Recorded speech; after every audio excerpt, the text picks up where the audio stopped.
Daniel, chapitre 9.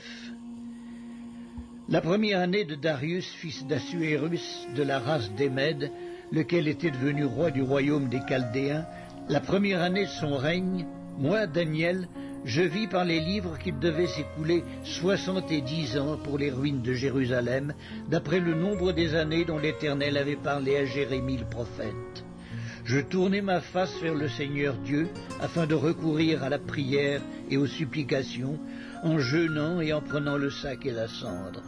Je priai l'Éternel mon Dieu, et je lui fis cette confession.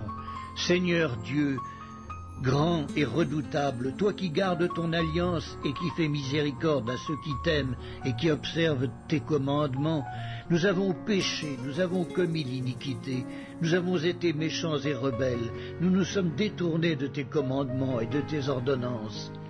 Nous n'avons pas écouté tes serviteurs les prophètes, qui ont parlé en ton nom à nos rois, à nos chefs, à nos pères et à tout le peuple du pays. À toi, Seigneur, est la justice et à nous la confusion de face, en ce jour, aux hommes de Juda, aux habitants de Jérusalem et à tout Israël, à ceux qui sont près et à ceux qui sont loin, dans tous les pays où tu les as chassés, à cause des infidélités dont ils se sont rendus coupables envers toi. Seigneur, à nous la confusion de face, à nos rois, à nos chefs, à nos pères, parce que nous avons péché contre toi.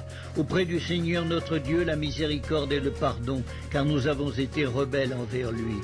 Nous n'avons pas écouté la voix de l'Éternel notre Dieu pour suivre ses lois qu'il avait mises devant nous par ses serviteurs les prophètes.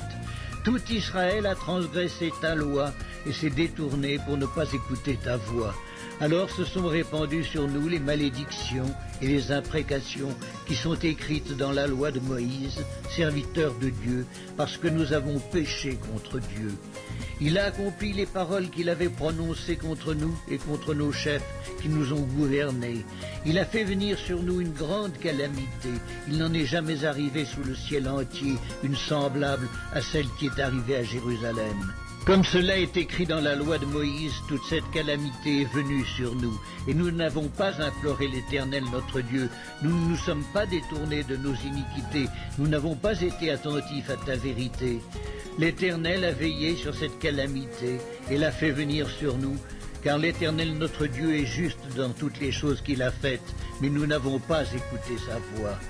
Et maintenant, Seigneur notre Dieu, toi qui as fait sortir ton peuple du pays d'Égypte par ta main puissante, et qui t'es fait un nom comme il l'est aujourd'hui, nous avons péché, nous avons commis l'iniquité. Seigneur, selon ta grande miséricorde, que ta colère et ta fureur se détournent de ta ville de Jérusalem, de ta montagne sainte, car à cause de nos péchés, des iniquités de nos pères, Jérusalem et ton peuple sont en opprobre à tous ceux qui nous entourent. Maintenant donc, ô notre Dieu, écoute la prière et les supplications de ton serviteur, et pour l'amour du Seigneur, fais briller ta face sur ton sanctuaire dévasté. Mon Dieu, prête l'oreille et écoute, ouvre les yeux et regarde nos ruines, regarde la ville sur laquelle ton nom est invoqué, car ce n'est pas à cause de notre justice que nous te présentons nos supplications, c'est à cause de tes grandes compassions. Seigneur, écoute, Seigneur, pardonne, Seigneur, sois attentif, agis et ne tarde pas par amour pour toi, ô mon Dieu, car ton nom est invoqué sur ta ville et sur ton peuple. Je parlais encore, je priais, je confessais mon péché et le péché de mon peuple d'Israël, et je présentais mes supplications à l'Éternel, mon Dieu, en faveur de la sainte montagne de mon Dieu.